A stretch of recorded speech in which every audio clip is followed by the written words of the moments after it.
Jom kita jalan. Kali ini kita ke Paya Indah Wetland, Jabatan Perhidatan Selangor. Tempat ini dulunya adalah lombong pada tahun 1983 dan dimajukan bermula 1997. Kami menyewa bagi untuk berjalan sekitar wetlands. Jom kita tengok hipo dulu. Inilah tasik tempat hipo.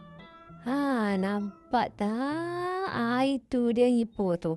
Dia mula-mula tak nak datang, dia malu. Sekarang baru dia datang. Dia suka makan buah-buahan, betik, pisang. Sekarang kita kena tengok kura-kura pula. Banyaknya kura-kura. Makanan tu boleh beli untuk bagi makan kura-kura. Ini pula kuda. Horse stable. Dia tengah berlatih, berlari sana, berlari sini. Kami tengok saja dah.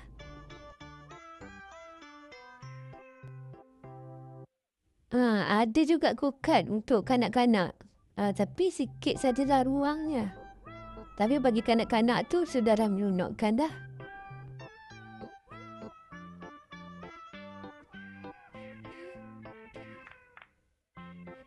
Jom kita tengok buaya makan pula. Nampak tu, dia dah tahu dah time dia nak makan. Jadi dia pun dah ready, dah naik. Semua ni berkumpul. Tunggu sang kancil dia tak sampai-sampai.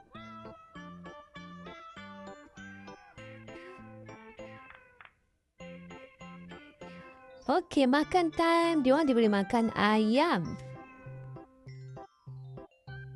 Takutnya tengok. Nampak pandai panjang, gemuk-gemuk juga lah buaya dekat sini. Buaya yang diselamatkan, ada yang dibawa untuk diletakkan di sini. Jom kita tengok buaya-buaya ni makan.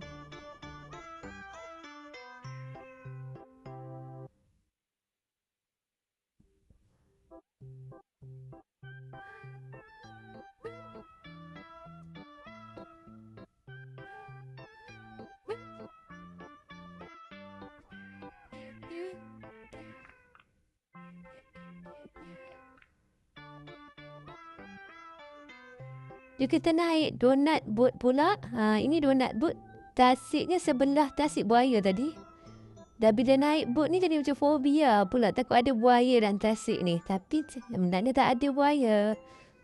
Kan bila dah tengok buaya jadi penakut pula. Tasik ni selamat. Boleh naik boat. Boat ni kena bawa sendiri. Tapi kena hati-hati lah. Supaya tak tersangkut pada pokok-pokok teratai itu.